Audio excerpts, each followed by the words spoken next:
Bonjour à tous, alors aujourd'hui je fais un tout petit tuto. Donc en fait pour vous expliquer comment débrider un Yamaha XJ6 donc en 34 chevaux puisque elle fait 78 chevaux en full et bridée elle passe à 34 chevaux pour un modèle 2010. Alors c'est pas du tout compliqué. Bon évidemment il faut retirer la cale de chez Yamaha, donc la cale qui bride l'accélérateur. Donc pour cela il faut retirer le carénage que je tiens avec la main actuellement, sinon il tombe. Vous avez des petites vis, vous voyez les trous là.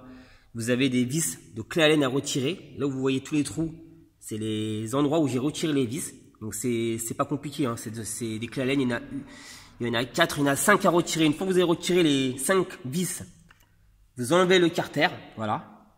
La protection, je la pose par terre. Voilà.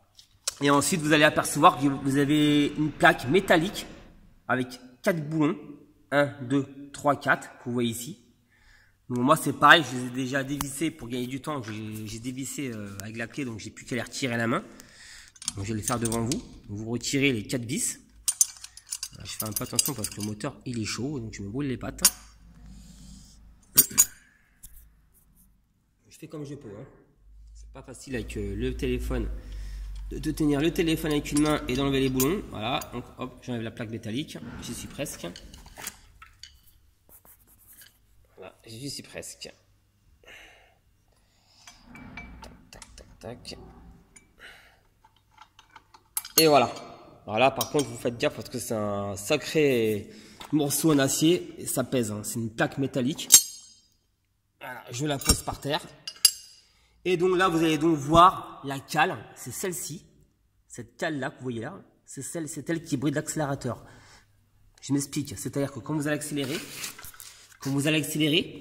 donc là je vais le faire avec la main, hop, vous avez une butée. Voilà, vous voyez, ça vient buter sur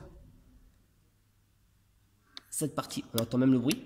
Voilà, donc ça c'est la cale qui bride. Donc en l'occurrence, moi j'ai donc remis la cale d'origine, donc qui remet la moto en 78 chevaux. Et la cale donc que Yamaha avait montée, qui la bride en 34 chevaux, elle est là. C'est celle-ci. Alors vous voyez, elle tient avec deux vis, deux petites vis que vous voyez là. Il y a deux vis à retirer.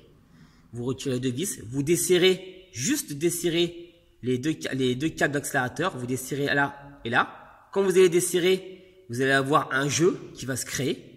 Et donc, vous allez pouvoir sortir les câbles. Vous les mettez de côté, vous les sortez. C'est très simple, hein. Vous touchez aucun réglage. D'ailleurs, ça se dérègle même pas. Vous les mettez de côté pour que vous puissiez sortir cette plaque-là, qui est juste vissée avec deux vis, deux petites vis. Hop, vous enlevez deux vis et elle sort. Donc, voilà où est la bride. La bride, elle se trouve là. Vous avez ici la pointe, ici. Cette pointe-là, c'est tout le morceau qu'ils ont rajouté pour que la butée se fasse beaucoup plus tôt. Vous voyez bien que la cale d'origine est beaucoup plus courte ici. Vous n'avez pas cette pointe qui se termine au bout. Elle est coupée bien avant. Et celle-ci, par contre, elle est rallongée. Donc, le fait d'être rallongée, eh bien, quand on va accélérer, eh bien, cette cale-là de l'accélérateur va venir tout de suite buter. Et le fait de buter bien avant, eh bien, ça vous diminue énormément la course au niveau de la poignée. Et ce qui fait que la moto, eh ben, en fait, elle est bridée en 34 chevaux. En fait, tout se joue sur la poignée d'accélérateur. C'est très simple. Cette cale-là vaut entre 37 et 38 € chez Yamaha. Mais évidemment, il faut la poser chez eux pour avoir le certificat d'homologation. Si vous le faites par vous-même, eh ben, c'est pas valable et ça ne sert à rien du tout. Donc, la cale de bridage, je la tiens entre les mains. 34 chevaux. Je l'ai retirée.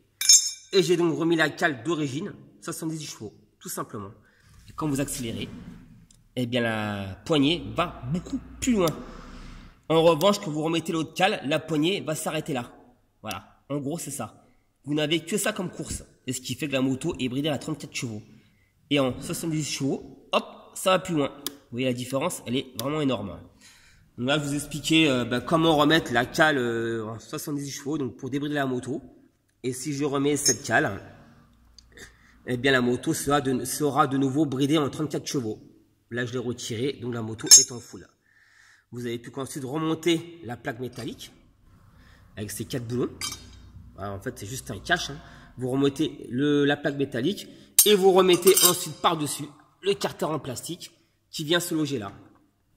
Avec ces 5 vis à laine. Et voilà. et le tour est joué. C'est très simple. Franchement, ça prend, allez, chrono en main, ça prend un quart d'heure. Entre un quart d'heure et 20 minutes. C'est très rapide, très facile. Voilà, donc je vous remercie et c'était un petit tuto pour comment débrider sa moto XG6. Merci à tous, au revoir.